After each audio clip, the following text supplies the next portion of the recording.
सोचो एक video game बनाने में इतना बजट लग जाए कि उस बजट में 27 बार इसरो अपने मार्स मिशन कंप्लीट कर सकता है। और वजह सिर्फ ग्राफिक्स नहीं है, इसमें एक बहुत बड़ा रोल फिजिक्स का भी है। ऐसी फिजिक्स जिसमें हर क्रैश, हर बुलेट, हर वेव, इवन हर कैरेक्टर को रियल टाइम कैलकुलेट करती है। और इसी वजह से GTA 6 गेमिंग इंडस्ट्री का सबसे हाइप गेम बन चुका है। आखिर इस तरीके की कौन सी फिजिक्स इस गेम में यूज करी गई है जो ये गेम इतना हाइप फिजिक्स ओरिएंटेड बन चुका है? अब समझते हैं।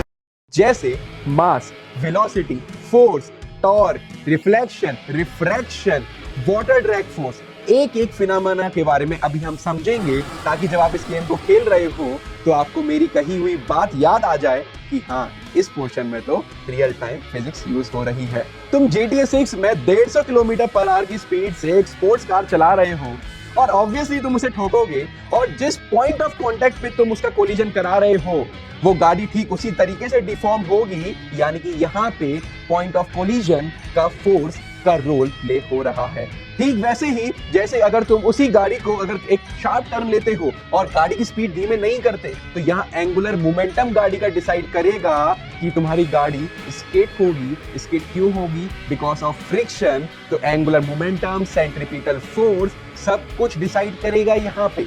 अब उसी टूटी हुई गाड़ी को लेके तुम पहाड़ चढ़ने की कोशिश कर रहे हो, तो तुम्हें उतना ही फोर्स फील होगा जितना तुम अपनी घर की गाड़ी को पहाड़ पे तेज ले जाओगे। बिकॉज ऑब्वियसली एक इंक्लिनेशन रहेगा, एक फोर्स mg sin थीटा नीचे लग रहा होगा, साथ में फ्रिक्शन भी ऐड हो रहा होगा, तो ऑब्वियसली तुम्हारा एक्सीलरेशन और स्पीड तो कम होगी। अब तुम्हारा मन करा कि मेरे को इस गाड़ी को कुदाना है पहाड़ से, और आगे है तुम्हारे एक समुद्र। तुम जैसे ही कुदाते हो तो वहां पे ग्रेविटी का रोल प्ले हो जाता है। ठीक उसी प्रकार जैसे तुम अपनी एक असली गाड़ी को कुदाओगे और पानी में गाड़ी कूदने के बाद तुम इंस्टेंट एक चीट कोड डालते हो, जिससे तुम्हारी जो गाड़ी है वो बन जाती है बोट। और अब यहाँ शुरू होती है हमारी वाटर फिजिक्स। वाटर फिजिक्स यानी कि ड्रैग फोर्स तुम्हें एक लग रहा होगा, बोयेंट फोर्स तुम्हें पानी के द्वारा लग रहा होगा। अगर शाम का समय है, रात का समय है, तो तुम जानते हो टाइड्स ज्यादा बनती है, तो टाइड्स गेम में भी उतनी ही ज्यादा बनेंगी जिस तरीके से रियल लाइफ में बनती है। यहाँ पे एकदम वाटर फिजिक्स का यूज तुम्हें समझ में आएगा कि आखिर कैसे कैसे वेव के अगेंस्ट मूव करना मुश्किल होता है। अब तुमने समुद्र क्रॉस करा, तुम एक प्रॉपर एरिया में आए, रात का समय हो गया, तुम एक क्लब के पास जाते हो। क्लब के पास जाते हो तो तुम देखते हो कि वहां पे अलग ही तरीके की पिंक, येलो, मरून लाइट्स, वो सेम लाइट्स का टेक्सचर, रिफ्लेक्शन तुम्हारे फेस और तुम्हारी टूटी हुई गाड़ी पे भी फील हो रहा होगा। और तो पसीने तुम्हें आ रहे हैं, उस पसीने में भी रिफ्लेक्शन शो हो रहा होगा, क्योंकि उस पसीने के वाटर ड्रॉपलेट के अंदर कंडीशन बन रही होगी TIR, टोटल इंटरनल रिफ्लेक्शन। एक आदमी तुमसे टकराया, तुम्हें चिढ़ मची, तुम उससे लड़ने लगे, वो भी तुमसे लड़ने लगे। अब लड़ाई में तुम्हारे बीच में, क्योंकि तुम गेम ही खेल रहे हो, तुम निकाल लेते हो गन। जब तुम उस गन को फायर करते हो, छोटी मोटी गन तो तुम निकालने से रहे, ड्रैगन हुक, M16, इस तरह की गन ऑब्वियसली तुम निकालोगे, ऑब्वियसली गेम में मिलेगी। जब तुम फायर करोगे, हर गन की, हर बुलेट की एक रेंज होती है, ऑब्वियसली वो ट्रेवल करेगी। लेकिन अगर कोई कैरेक्टर तुमसे दूर हुआ, अगर वो तुमसे भाग रहा है, तुम बुलेट फायर करोगे, तुम्हें रिकॉइल फील होगा, पीछे की तरफ एक पुश फील होगा, और जो गन की तुम्हारी बुलेट होगी वो स्ट्रेट जाते हुए प्रोजेक्टाइल मोशन को कवर करेगी। यहाँ पे हमारा फिजिक्स का प्रोजेक्टाइल और रिकॉइल वाला कॉन्सेप्ट क्लियर होता है। अब तुम लड़ाई लड़ने के बाद उसी टूटी हुई कार को लेके घर जा रहे हो, और जब घर जा रहे हो तुम्हें होश तो है नहीं, तुमसे मतलब तुम्हारे कैरेक्टर से, है ना?